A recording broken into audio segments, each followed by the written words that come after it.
Excise വകുപ്പിൽ സംസ്ഥാന തലത്തിൽ നാർക്കോട്ടിക് കൺട്രോൾ ബ്യൂറോ രൂപീകരിക്കുമെന്ന് എക്സൈസ് വകുപ്പ് മന്ത്രി M P. Rajesh. Thrissur Poothole state excise academy ഗ്രൗണ്ടിൽ നടന്ന മുഖ്യമന്ത്രിയുടെ 2024 എക്സൈസ് മെഡൽ വിതരണവും പരിശീലനം പൂർത്തിയാക്കിയ എക്സൈസ് ഇൻസ്പെക്ടർമാരുടെയും വനിതാ സിവിൽ എക്സൈസ് ഓഫീസർമാരുടെയും പാസിംഗ് ഔട്ട് പരേഡിൽ സേനാംഗങ്ങളുടെ അഭിവാദ്യം സ്വീകരിച്ച് സംസാരിക്കുകയായിരുന്നു മന്ത്രി. സംസ്ഥാന സർക്കാരിന് വേണ്ടി വളരെ സന്തോഷത്തോടെ അഭിമാനത്തോടെ അഭിനന്ദിക്കുന്നു, അഭിവാദ്യം ചെയ്യുന്നു.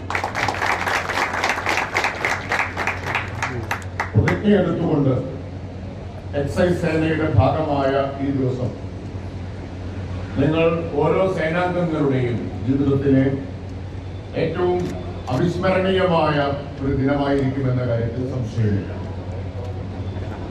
നിങ്ങൾ ഇന്ന് ഒരു ജോലിയുടെ ഭാഗമായി മാറുക മാത്രമല്ല ചെയ്യുന്നത്, ഒരു വലിയ സാമൂഹിക ഉത്തരവാദിത്വം ഏറ്റെടുത്തതും കൂടിയാണ് ചെയ്യുന്നത്.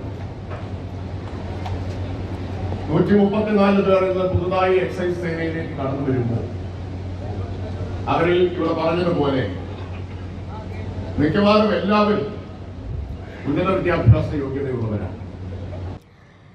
16 എക്സൈസ് ഇൻസ്പെക്ടർമാരും 71 സിവിൽ എക്സൈസ് ഓഫീസർമാരും 47 വനിതാ സിവിൽ എക്സൈസ് ഓഫീസർമാരുമാണ് പരിശീലനം പൂർത്തിയാക്കി എക്സൈസ് സേനയുടെ ഭാഗമായത്. പരിശീലനത്തിന്റെ വിവിധ മേഖലകളിൽ മികച്ച പ്രകടനം കാഴ്ചവെച്ച കേഡറ്റുകൾക്ക് പുരസ്കാര വിതരണവും മുഖ്യമന്ത്രിയുടെ എക്സൈസ് മെഡൽ വിതരണവും മന്ത്രി നിർവഹിച്ചു. പരിശീലനം പൂർത്തിയാക്കിയ ട്രെയിനികളിൽ 71 ബിരുദധാരികൾ, 20 ബിരുദാനന്തര ബിരുദധാരികൾ, ഒരു എംടെക് ബിരുദധാരി, 24 ബിടെക് ബിരുദധാരികൾ, ഒരു BAMS ബിരുദധാരി, ഒരു BDS ബിരുദധാരി, 4 BDS ബിരുദധാരികൾ, 5 ഡിപ്ലോമ ബിരുദധാരികളും ഉൾപ്പെടുന്നു.